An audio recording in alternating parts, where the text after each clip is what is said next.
Hello friends, welcome to सीडलर्नोपीडिया। कैसे हैं आप सब। मैं आपके लिए लेकर आया हूं आज के यानी 23 सितंबर के कुछ इंपॉर्टेंट करंट अफेयर्स। अगर आपने हमारे प्रीवियस वीडियोस नहीं देखे तो जाकर जरूर देखिएगा और हमारे चैनल को लाइक शेयर सब्सक्राइब जरूर कीजिएगा और इस वीडियो को भी अंत तक देखिए ताकि आपको नई नई चीजें सीखने को मिले और आपके एग्जामिनेशन की जो प्रिपरेशन है वो और भी बेहतर तरीके से होती रहे। तो चलिए शुरुआत करते हैं आज के पहले सवाल से। आज का पहला न्यूज है नेशनल लॉजिस्टिक पॉलिसी। देखिए, न्यू नेशनल लॉजिस्टिक पॉलिसी हम लोग ने प्रपोज करी है। ठीक है, पीएम मोदी ने इसको लॉन्च किया है। कहां पर लॉन्च किया है ये चीज ध्यान रखेंगे आप। न्यू दिल्ली में हम लोग ने ये लॉन्च किया है। और इतने सालों बाद हम लोगों को ऐसा क्यों फील हुआ है, हम लोगों को इस चीज की नीड क्यों फील हुई है कि हमें नेशनल लॉजिस्टिक पॉलिसी इंडिया के पास होनी चाहिए। क्योंकि जब हमने कंपेयर किया है अदर डेवलप्ड कंट्रीज से तो हमारी जो लॉजिस्टिक्स के जो खर्चे है वो हाई कॉस्ट है, बहुत ज्यादा हाई कॉस्ट हमारे अदर कंट्रीज के मुकाबले है। और जबकि हमारा एम क्या है, हम लोगों को हमारी जो कॉस्ट है वो 13% ऑफ जीडीपी से लेकर जो हमारी लॉजिस्टिक की कॉस्ट है वो 13% ऑफ जीडीपी के आसपास आती है, उसको कम कर कर कितना करना है 7.5% जीडीपी। और इसी पॉलिसी का कहना है कि अगर हम लोग हमारे लॉजिस्टिक्स के प्राइजेस को कम कर देते हैं तो हमारे एक्सपोर्ट्स के बढ़ने के चांसेस ज़्यादा हो जाते हैं। हमारे एक्सपोर्ट जो है वो 5 से 8% के आसपास इंक्रीज करेंगे। ठीक है, तो ये पॉलिसी लेकर आई गई है। यहां पर हाईलाइट्स देखिएगा, यहां पर दो चीज आपको ध्यान रखनी है कि हम दो प्लेटफॉर्म्स यहां पर लेकर आए हैं। एक है यूनिफाइड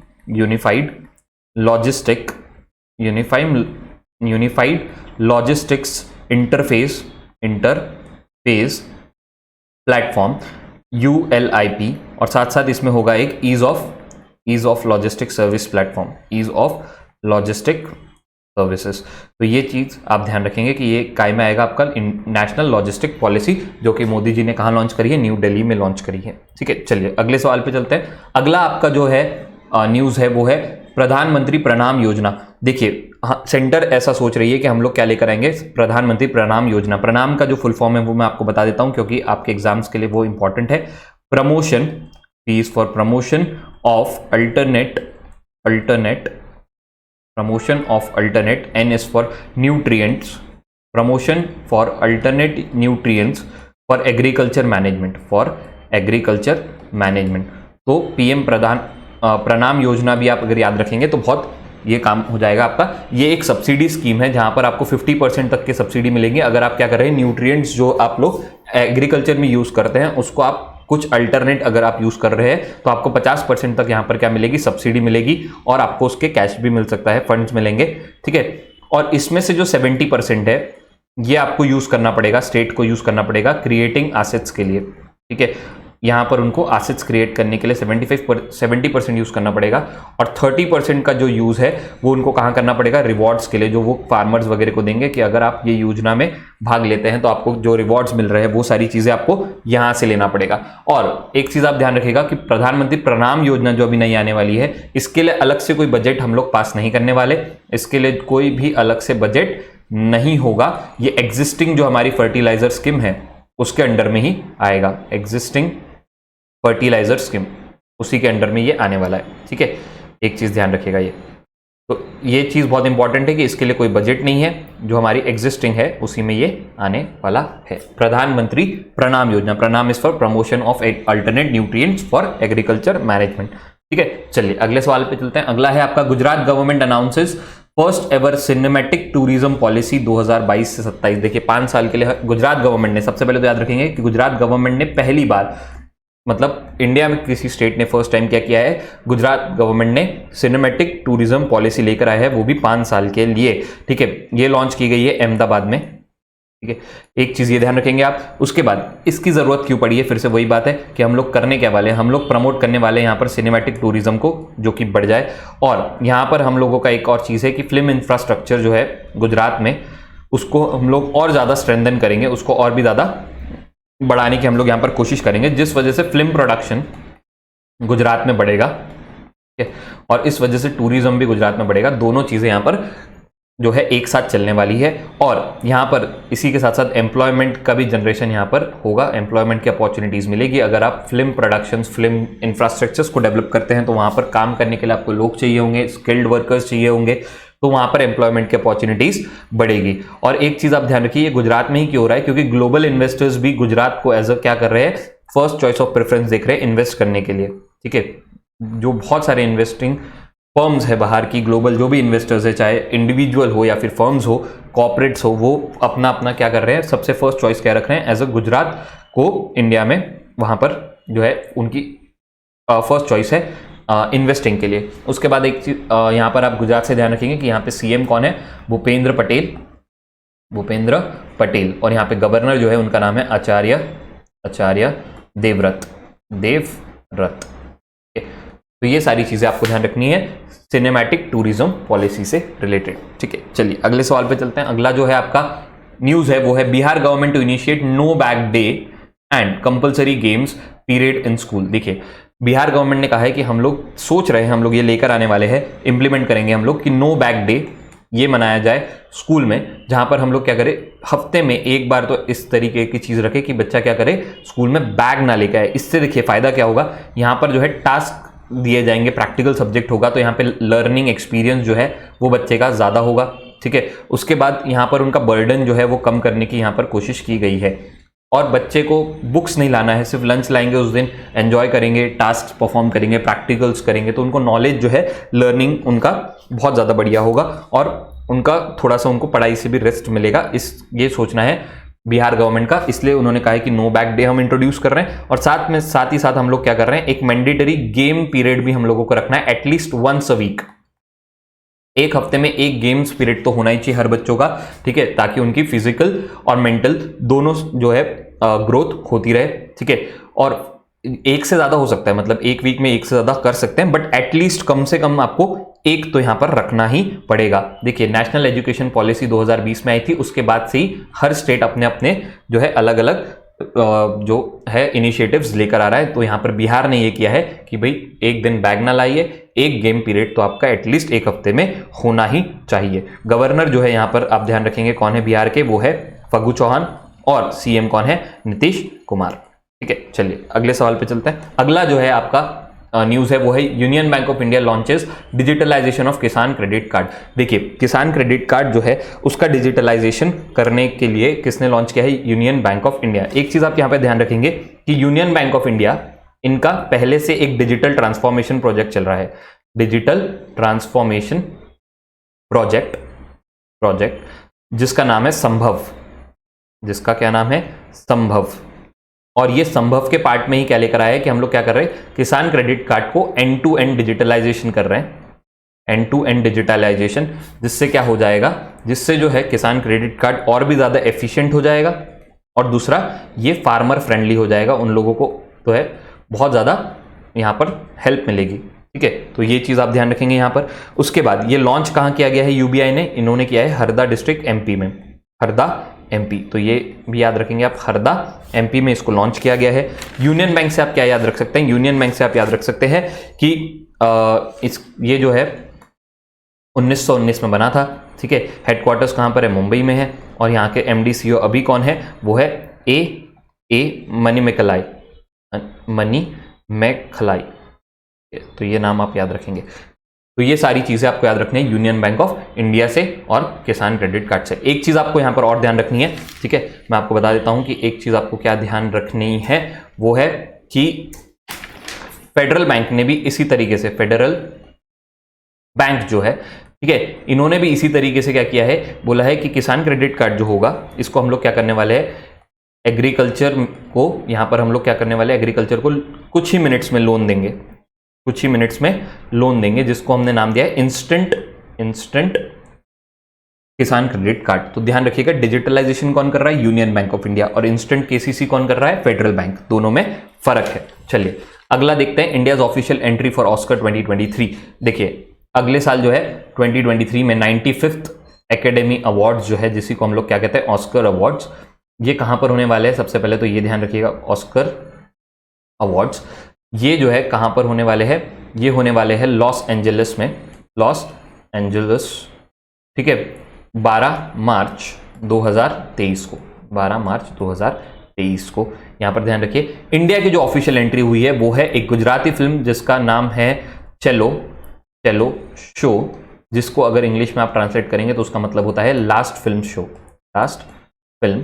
शो, ठीक है। और ये एक यंग बॉय की कहानी है, मतलब एक बच्चे की कहानी है जो छोटे जगह से आता है, सौराष्ट्र से, और सौराष्ट्र की एक छोटी जगह से आता है जहां पर वो जो है, और उसको सिनेमा का से बहुत ज़्यादा प्यार होता है, सिनेमा के लिए उसके लिए बहुत ज़्यादा प्यार होता है, और उसकी जर्नी के ऊपर ये जो है कहानी बताई गई है, जो कि अभी 14 अक्टूबर को फिल्मों में रिलीज होगी, बट फिल्म क्रिटिक्स ने देख ली है, ठीक है। और ये रिलीज कौन करता है, मतलब इंडिया में ऑफिशियल एंट्री जो है वो डिसाइड कौन करता है, वो करता है फिल्म फेडरेशन ऑफ इंडिया। जो भी उनका डिसीजन होता है वही फाइनल होता है फिल्म फेडरेशन ऑफ इंडिया का। साथ ही साथ एक चीज और ध्यान रखेंगे आप यहाँ पर, जब फिल्मों की बात हो ही रही है, तो कि रिसेंटली आलिया भट्ट को प्रियदर्शनी एकेडमी, ठीक है, प्रियदर्शी एकेडमी का स्मिता पाटिल मेमोरियल अवार्ड मिला है, स्मिता पाटिल मेमोरियल अवार्ड। तो अगर आपको क्वेश्चन पूछा जाएगा तो इसमें डायरेक्ट क्वेश्चन पूछा जाएगा कि बताइए कि इस साल स्मिता पाटिल मेमोरियल अवार्ड किसको मिला है, तो आप लिखेंगे आलिया भट्ट को मिला है, ठीक है। चलिए अगले सवाल पे चलते हैं। अगला जो है आपका न्यूज है वो है gross direct tax collection registered growth of 30% इन 2022-2023। देखिए central board of direct tax, इन्होंने बोला है कि इंडिया को नेट डायरेक्ट टैक्स जो है वो हमको कितना मिला है, 7 लाख करोड़ के आसपास मिला है, 7,689 करोड़ के आसपास हम लोगों को ये मिला है, जो कि पिछले बार से 23% की ग्रोथ पर है। बट जब हम लोग ग्रॉस में हम लोग चेक करते हैं तो ग्रॉस में हम लोगों को 30% के आसपास का ग्रोथ दिखता है, जब हम लोग 2021-22 से कंपेयर करते हैं 2022-23 को। तो ये बहुत बढ़िया बात है, ठीक है। और एक चीज और यहां पर आपको पता चलनी चाहिए कि उन्होंने कहा है कि नेट जो डायरेक्ट टैक्सेस हमको मिले हैं, इसमें जो पर्सनल टैक्सेस, इंडिविजुअल टैक्सेस और जो सिक्योरिटी वगैरह पे टैक्सेस मिलते हैं वो कम है, और कॉर्पोरेट टैक्स जो है वो ज्यादा है। और एक चीज ध्यान रखिए यहां पर कि व्हीट और राइस में इंडिया में अभी फिलहाल थोड़ा सा इन्फ्लेशन चल रहा है, ठीक है, थोड़ा सा महंगाई यहां पर चल रही है, उसके लिए सरकार भी सोच रही है कि हम लोग कुछ करें, बिल्कुल करें, ठीक है। नेक्स्ट, सेनेगल के नए प्राइम मिनिस्टर बने हैं मिस्टर अमाडुआ बा। देखिए अमाडुआ बा जो कि अभी वहां के फॉरेन मिनिस्टर थे, ठीक है, फॉरेन मिनिस्टर, और उसके पहले वो फाइनेंस मिनिस्टर भी रह चुके हैं, बट अभी जो उनका टर्म चल रहा था वो फॉरेन मिनिस्टर का था, उनको क्या बना दिया गया है, नए प्राइम मिनिस्टर बना दिया, उन्होंने वहां की इलेक्शंस जीत ली है। सेनेगल एक वेस्ट अफ्रीकन कंट्री है, यहां पर जो है प्रेसिडेंट और प्राइम मिनिस्टर दोनों होने के जो है प्रावधान है, ठीक है। प्रेसिडेंट यहां पर कौन है, एक चीज ध्यान रखिएगा, क्योंकि प्रेसिडेंट ने ही अपॉइंट किया है प्राइम मिनिस्टर को, तो प्रेसिडेंट का नाम है मिस्टर मैकी साल, और इन्होंने अपॉइंट किया है मिस्टर अमाडुआ बा को, जो कि एक फॉरेन मिनिस्टर थे। सेनेगल के कैपिटल से आप ध्यान रखेंगे, ठीक है, सेनेगल का कैपिटल, क्योंकि जो कंट्री न्यूज में होती है उसके कैपिटल करेंसी आप लोगों को डायरेक्ट क्वेश्चन में पूछ लेता है, डैकर, और यहाँ की जो करेंसी है वो है वेस्ट अफ्रीकन CFA फ्रैंक, ठीक है। तो फ्रैंक से भी याद रखेंगे तो भी आपका काम बन जाएगा, ठीक है। चलिए next, multinational naval exercise Kakadu 2022। Kakadu 2022 को हम लोग KA 2022 भी बोलते हैं, ठीक है, KA 22। ये जो है इसके बारे में आपको क्या क्या पता होना चाहिए। सबसे पहले तो ये 2 वीक एक्सरसाइज है जो 1993 में चालू की गई थी। इस बार कहां पर हो रही है, इस बार ऑस्ट्रेलिया में होने वाली है, और होस्ट कौन करेगा, रॉयल ऑस्ट्रेलियन नेवी जो है वो इसको होस्ट करने वाली है। कब से कब तक हो रही है, ये सितंबर 12 से लेकर सितंबर 24 तक के हो रही है, और अभी ये इसलिए आया है क्योंकि इंडिया की तरफ से INS सतपुड़ा ने इसमें भाग लिया है, और साथ ही साथ किसने लिया है, P8I maritime petrol aircraft, P8I, तो ये भी याद रखेंगे, और INS सतपुड़ा, तो ध्यान रखिएगा इंडिया की तरफ से INS सतपुड़ा, और साथ में कौन है, P8I, इन्होंने पार्टिसिपेट किया है किसमें, काकाडू 2022, जो कि इस बार ऑस्ट्रेलिया में हो रहा है। होस्ट कौन कर रहा है, रॉयल ऑस्ट्रेलियन नेवी। और इस बार की थीम क्या है, देखिए थीम बहुत इंपॉर्टेंट होती है, इस बार की थीम है पार्टनरशिप, लीडरशिप एंड फ्रेंडशिप, ठीक है, पार्टनरशिप, लीडरशिप और फ्रेंडशिप, तो ये ध्यान रखिएगा आप। चलिए नेक्स्ट, इसी के साथ साथ मैं आपको बता दूं कि जब हम लोग इंडियन नेवी की बात कर रहे हैं तो इंडियन नेवी ने क्या किया है, इंडियन नेवी ने रिसेंटली क्या किया है, INS अजय जो कि 32 साल से इंडिया की नेवी को सर्वाइव जो है कर रहे थे, उनको सर्व कर रहे थे। 1990 में ये जो है कमीशन हुए थे इंडियन नेवी में, उनको क्या कर दिया गया है, डीकमीशन कर दिया गया है, मतलब अब खत्म कर दिया गया है कि अब वो जो है आगे काम नहीं करेंगे, और इनको डीकमीशन किया है नेवल डॉकयार्ड मुंबई में, नेवल डॉकयार्ड मुंबई। और एक चीज ध्यान रखिएगा, अगर आपको पूछ लिया जाए कि सबमरीन हंटर ये किसको कहा जाता है, ये कौन सी INS को कहा जाता है, तो आप लिखेंगे INS अजय, ठीक है, तो ये ध्यान रखिएगा आप। नेक्स्ट, फैक्ट्स तो आपको पता होने चाहिए बहुत सारे, न्यूज़ इतनी सारी है जो आपको चुन चुन के हम लोगों को देनी है कि कौन सी एग्जाम्स के पर्सपेक्टिव से हम लोगों को इंपॉर्टेंट लगती है। जैसे कि नेक्स्ट न्यूज़ है आपकी, बजरंग पुनिया ने क्या किया है, वर्ल्ड रेसलिंग चैंपियनशिप, इसमें क्या किया गया है, 2022 जो हुई है इसमें उन्होंने ब्रॉन्ज मेडल जीता है। ठीक है, उनकी कैटेगरी कौन सी है, 65 kg की कैटेगरी है। 4th टाइम उन्होंने कोई मेडल जीता है। 2018 में उन्होंने सिल्वर जीता था। ठीक है, और 2013 और 19 में, 13 और 19 में उन्होंने क्या जीता है, ब्रॉन्ज जीता है। तो ये चीज़ आप ध्यान रखेंगे। ठीक है, उसके बाद कुछ लोगों की डेथ हो गई है अनफॉर्चुनेटली, तो वो चीज़ आप लोगों के लिए इंपॉर्टेंट होती है एग्जाम पर्सपेक्टिव से, कि आपको याद रहे कि वो पर्सन कौन है। ठीक है, जैसे कि आप लोगों को पता है कि एक कॉमेडियन है जिनका नाम है राजू श्रीवास्तव, उनकी रिसेंटली डेथ हो गई है। ठीक है, ये कॉमेडियन थे, और कॉमेडियन से भी इंपॉर्टेंट अभी ये जो थे, ये एक चेयरमैन थे। ठीक है, ये चेयरमैन थे film development council Uttar Pradesh के। उत्तर प्रदेश की जो फिल्म डेवलपमेंट काउंसिल है उसके चेयरमैन भी कौन थे, राजू श्रीवास्तव थे। ठीक है, इनकी उम्र 58 थी जब इनकी डेथ हो गई है अनफॉर्चुनेटली, और इनका असली नाम जो है वो है सत्य प्रकाश श्रीवास्तव, सत्य प्रकाश। तो असली नाम भी आप ध्यान रखेंगे, उनका रियल नेम क्या है, सत्य प्रकाश श्रीवास्तव। चलिए, एक और जो है अनफॉर्चुनेट डेथ हो गई है वो है वैलेरी पोलियाकोव। ठीक है, ये एक रशियन एस्ट्रोनॉट है।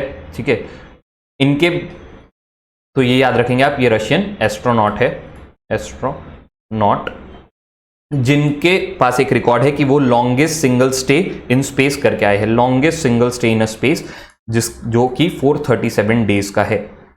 437 डेज मतलब 1 साल से भी ऊपर वो स्पेस में रहकर आए हैं। क्या नाम है, वैलेरी पोलियाकोव। इनकी रिसेंटली क्या हो गई है, डेथ हो गई है, जो कहां से बिलोंग करते हैं, रशिया से बिलोंग करते हैं। चलिए, थैंक यू सो मच। कल मिलते हैं कुछ इंपॉर्टेंट करंट अफेयर्स के साथ। तब तक आप अपना ध्यान रखिए, करंट अफेयर्स को रिवाइज करते रहिए, हमारे चैनल को लाइक शेयर सब्सक्राइब कीजिए और डेली हमारे वीडियोस देखते रहिए। Thank you so much.